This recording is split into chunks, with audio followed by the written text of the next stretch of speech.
We were less than 200 feet away from the first victim a few minutes before she was murdered. We might even have heard the murderer's voice, and we haven't done a thing for the past week. You're the one not doing anything, Watson. For my part, I have been working, and as you know, I've made good use of this week by tracking down and verifying all of the solid facts on these two murders to write up the notes that are on my desk, read them over again and try to gain a bit of perspective.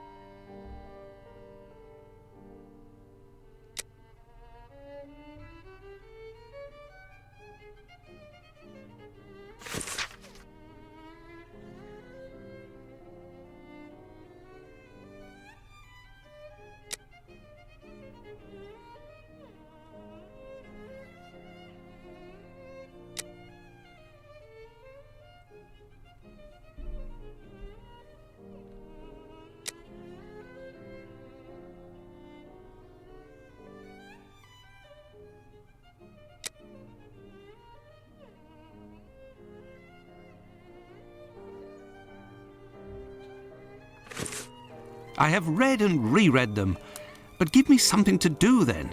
A task where I can get stuck in, because...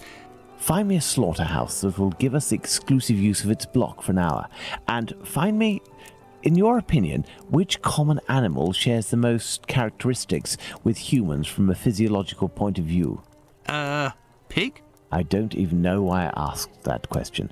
Pray, find a dozen fresh pig's heads, Watson. Not big heads, I prefer small ones. Sows? That's it, Watson. As soon as you have done that, let me know. I request that you search in Whitechapel. Who knows, perhaps you will learn something about where Dr. Tumblety may be hiding. There is also no shortage of slaughterhouses and pig's heads in those parts.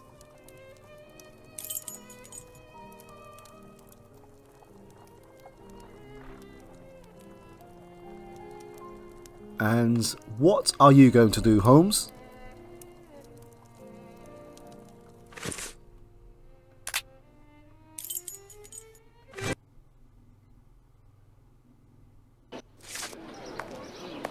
What a ridiculous idea to have asked Holmes for something to do. Where on earth am I going to find what he wants? Perhaps that kind Lucy will be able to help me. Well, I arrived here purely because it's kind of central to the first area.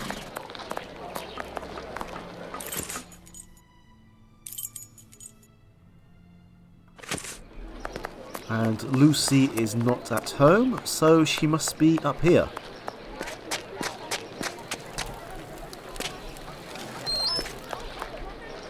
Good evening, Lucy. But is something wrong? Good evening, Dr. Watson. Yes, it's my uncle. He's no longer with us. Please accept my condolences, miss. Thank you, Doctor. But why are you here? Can I help you? My request may sound rather strange, but do you know if there is a butcher's or slaughterhouse in the area where pigs are killed? Yes, Fletcher's the man. He was a regular client, owner of a little butcher's shop not far. But Miss Bella didn't want him to come, as long as he didn't treat his awful sickness. Can you point to his shop on my map? Certainly. Do you know anything about the two latest murders? Oh, goodness me, no. All the girls in the neighbourhood are terrified. Who will be next? That's what everyone is asking. Goodbye, Lucy. Until next time, perhaps, Doctor. I believe that Fletcher's is the name of the person with the cat meat. Just here. Ah, there's Fletcher's butcher shop. Closed due to illness. If the proprietor is ill, the butcher's block is probably not being used. Perhaps I can use it. Now, where could a sick butcher have got to? Actually, no, Fletcher is a different person, but our friend with the cat was in that general area. Yes, if Fletcher is ill, he should be here.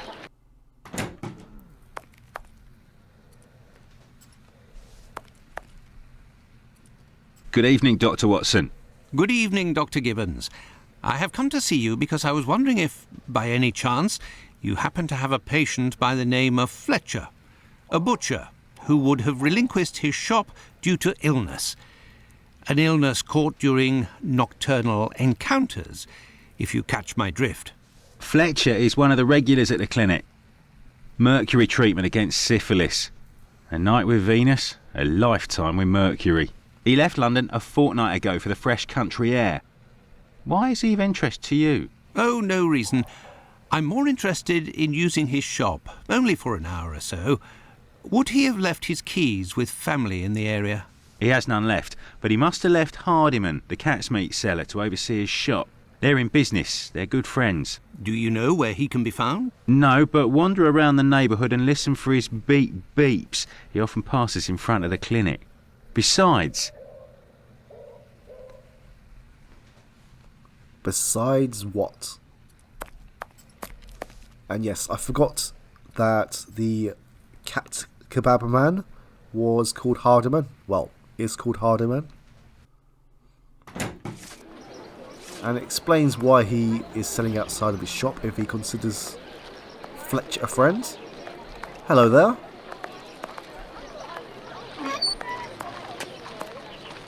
It's me that you're looking for, sweetheart. Actually, no. I am looking for the cat food seller, Hardiman. Hardiman?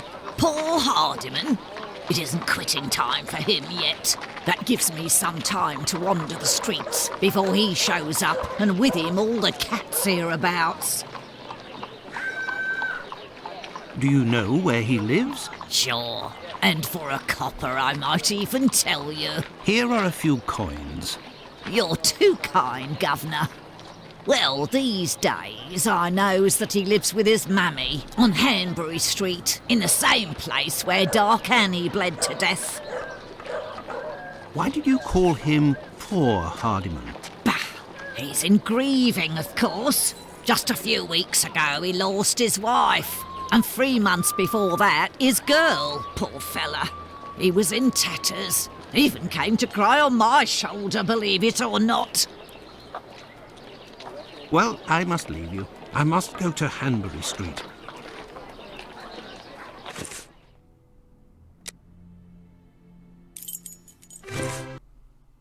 This is the building in which poor Annie Chapman was killed. Beep, beep. Beep, beep indeed.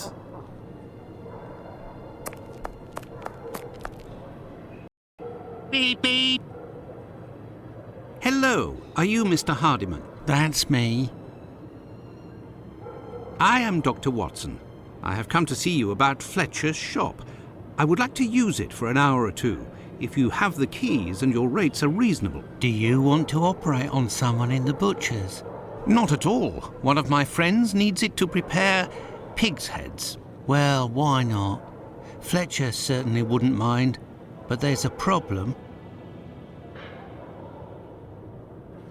A problem? How so? This morning, the neighbour above broke his key in the door. The old boy must have already had a drink. So? Well, I tried my best to unjam it with Fletcher's spare key, which is pretty thin, and bam, that one broke too. Hard luck. But if you have the end of the broken key, perhaps it can be fixed. It must still be upstairs. I didn't pick it up. Fletcher has a key too, so I didn't think it was a problem. Fancy, if I just had another key with a simpler blade, I could copy it. I'm great at odd jobs. Fine, I will try to find all of that. Well, see you later then. Goodbye, sir.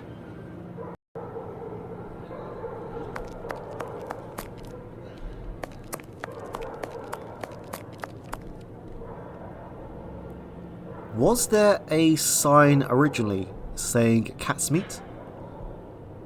I can't quite remember. Maybe because the policeman was standing around here? And we are back at the scene of a crime. They must have cleaned the place up a bit. Oh, no. But what a... Ah, how dreadful. I think the last time I approached this building, I decided to explore upstairs before, and I'm pretty sure this was empty originally. Kebabs, the same as Hardiman's. So he prepares his meat here. My word, these are innards. This bag contains butcher's equipment. That seems pretty suspect, but we are dealing with pigs, I believe. Where can I find a key with a simpler blade? On a worthless door, perhaps? I mean, I'm sure Hardiman would be cutting up people, especially in an open area like this. Well, it's not exactly open, but you know what I mean. Yet they've cleaned the area up. And apologies if I'm sounding a bit off, I have another cold and a blocked nose right now. This key was left inadvertently. Indeed, there is nothing terribly precious inside. But what a stench!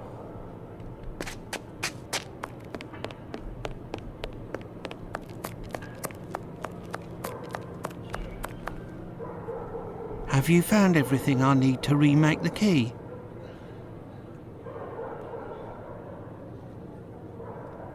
There you go. I think you'll manage with all of this. I'm sure I will, sir. It won't take me long. Say, I think there's some of your business upstairs. Oh, you're right. I ain't had the time to sort it out. Sometimes I'm in such a hurry to prepare my meat that I forget to clean up. But why do it in the stairwell? Offal bleeds bucket loads, they do, as you've seen. Now, why would I do that in my own lodgings? Ah, of course. But what about your poor neighbours? They owe it to me, all the times I've helped them out. And I don't have a shop either. Say, you sell animal meat, isn't that right? Would you know where I could find a dozen small pig's heads? The guy who gets me my offal should have some. I'll pay your day's wages if you meet me at Fletcher's butcher shop in 2 hours with the pig's heads. Here's a little advance. I'll do my best, Doctor. The caretaker of another building told us that the place where your mother lives has a reputation for facilitating prostitutes' activities. Is that true? Sure, the doors are never closed. They come through here like it's Paddington Station. By the way, I heard about your loss. My condolences. Ta, sir. I saw them die slow deaths. My little girl, her face was eaten by the disease. Thank you, my friend, and please forgive me for bringing up such painful memories. Go, I must do my rounds, and I will look for what you've asked for. As for me, I will go and find Holmes, and we will go to the butcher's together. Let's return to Fletcher's butcher shop. Your heads are on the block inside. Say, you wouldn't be the same chap who bought my whole load the other day. It's possible, but if you want to continue to do business together, you mustn't speak of my presence in the area to anyone. Don't worry, my lord. I'll be as quiet as a church mouse. A beeping church mouse. Holmes, will you explain the reason and rhyme behind this masquerade? Elementary. We shall conduct an experiment that will allow us to answer a simple question. Does the type of weapon used by the killer correspond to a specific profession? And here are our sow's heads. Congratulations, Watson. You're welcome, Holmes, but what do you really want to do? Take up a collection?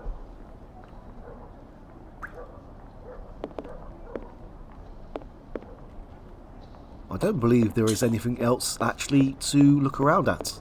Look around at? Look at. In this area. There is nothing further to find in this room, Watson. However, I need some knives. Our only hope is behind this door. I need something. This wheel is broken and prevents the door from sliding. So we need to replace the wheel.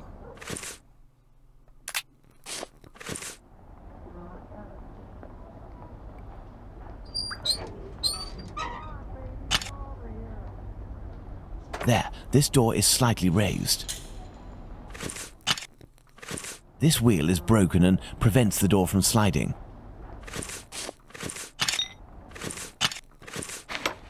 Elementary.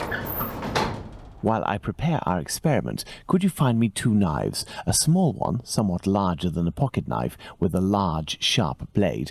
We'll need it to separate the bones and to cut through the thick skins. Then find me a long knife that's at least 13 inches long, no shorter, that's sharp and has a thick blade. Fine, Holmes, but I'd like to tell you about Hardiman. Do you know that he prepares his kebabs himself, and... That he owns butcher's tools and uses offal? That's obvious, Watson. Pray, take my magnifying glass and my rule and get started, Watson. Find me these 2 knives. Yes, sir.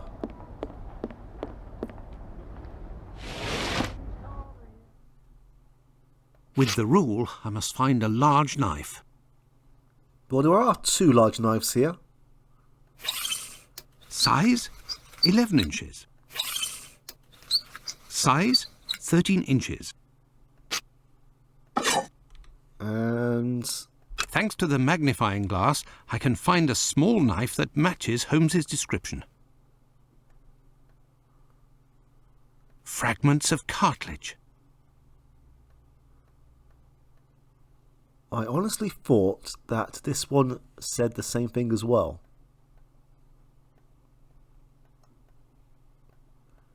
Fragments of cartilage. Well, that's not a knife, so it must be this one.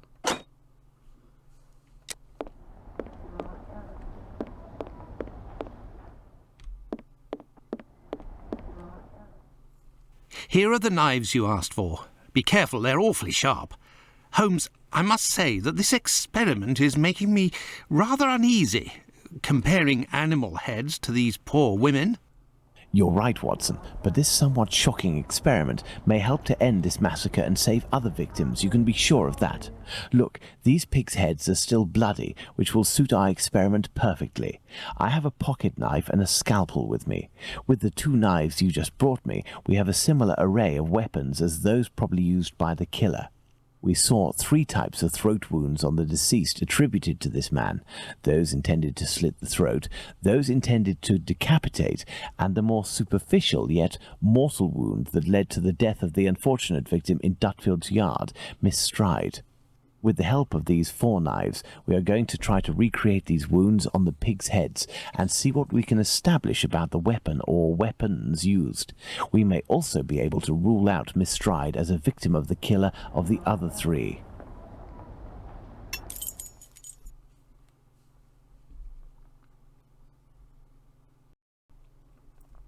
Now, if you're squeamish in general, or just not good with blood, I'd say to probably look away now, as we're going to be using these knives on these pigs. And although it's not too graphic, I would say you are now warned. Let's try to use these weapons on this head to obtain a large deep wound to the throat, like those that were noted on 3 of the 4 victims. So we need to use these knives on these pigs.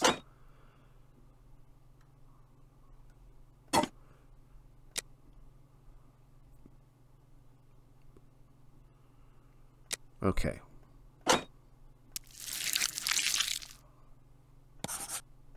This little knife is very sharp and has a very wide blade. This pocket knife is very sharp, but its blade is too thin. The wound is too shallow. Look, Watson, this knife easily penetrates the flesh. Okay, so it's possible that it is either 1 or 4. Elementary. Okay. Let's try to decapitate our victim with these tools, knowing that the killer didn't quite manage to do it. Charming.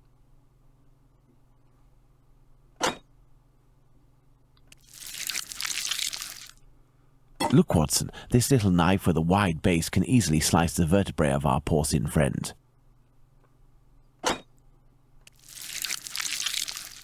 The blade of this pocket knife is too thin to reach the vertebrae. With a scalpel, the wound is too shallow.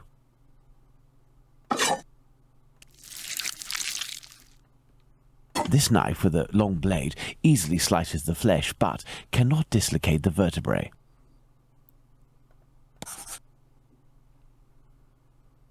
Well, I would assume from this, number one would be the choice.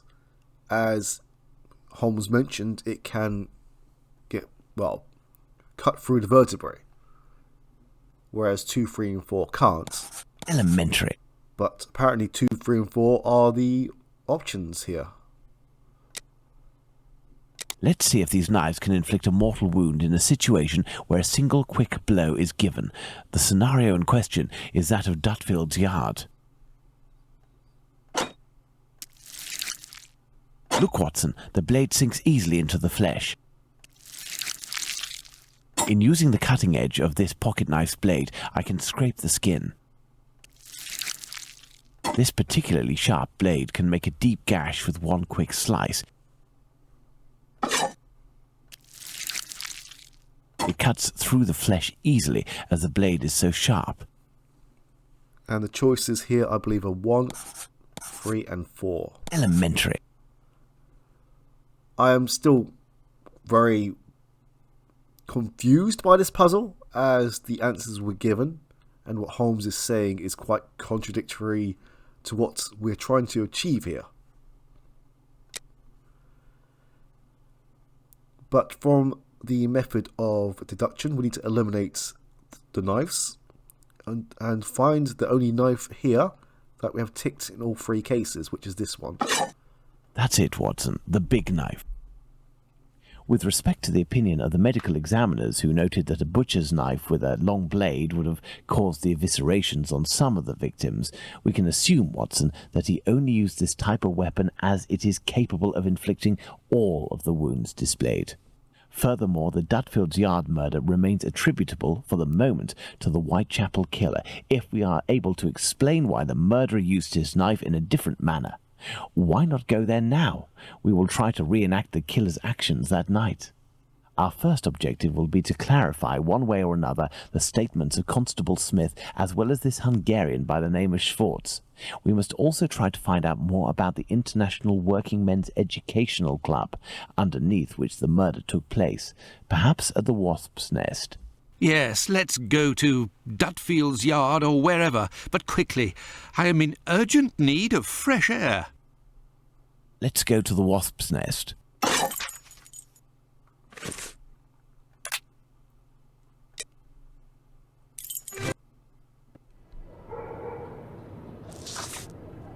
Don't forget that Bluto may still be hiding here. I will try to find out more inside. You, Watson, must intercept the policeman on his rounds. Given the hour and a bit of luck, it will be Smith. Try to get some information from him. Understood, Holmes.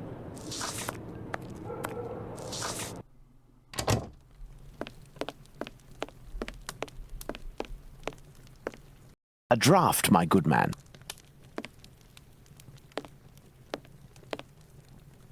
Here, sir. Tell me, was it not a mere stone's throw away from here that the Whitechapel killer struck last week? That'd be Jack the Ripper, that's his name. Slit the throat of a working girl in a small courtyard over there behind them big wooden doors. Below the Workers' Club? The very spot, below Lipsky and Co. I wouldn't be surprised if Jack was one of them, if you catch my drift. Lipsky and Company. Do you mean to say that someone called Lipsky runs this club? Nah, it's just that it's full of Jews. In Whitechapel, we call them all Lipskys, like that Lipsky who killed that girl in Batty Street last year. Oh, really? Last year, a Jew named Israel Lipsky killed a lass who was 6 months pregnant by making her drink acid. One trial and one protest by rabbis later, and he was hanging. By those who don't much like him, the Jews are called Lipskys. Is the term Lipskys used to refer to the Jews in the area, and is this club frequented by Jews? You got it. Socialist Jews even.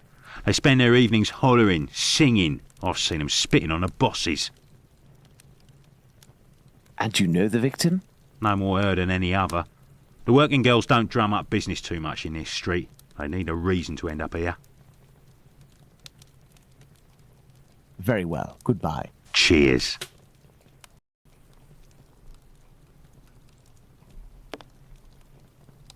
Hello. I know you. You're Squibby's guardian angel. You weren't dressed the same last time, but I don't forget a face. No hard feelings, eh? Join me in a glass? Your Jack the Ripper is on everyone's lips and written in all of the papers. You must be awfully proud of yourself. You have skill, that's for certain. It's a shame you use it to mask rather than discover the truth. You better believe that I'm going to find out who it is. I got a hold of old Schwartz's interpreter. You know, the Hungarian who saw Liz Stride get it. Doesn't speak a word of English. And when he went round to the station, another Jew went along to interpret. I found that bloke, and he repeated everything that had been said at the station. It won't be long before I find these fellows. Why do you say these fellows? Were there several of them? Do you not read the papers, or what? Well, given the rubbish that you read sometimes. Let me explain.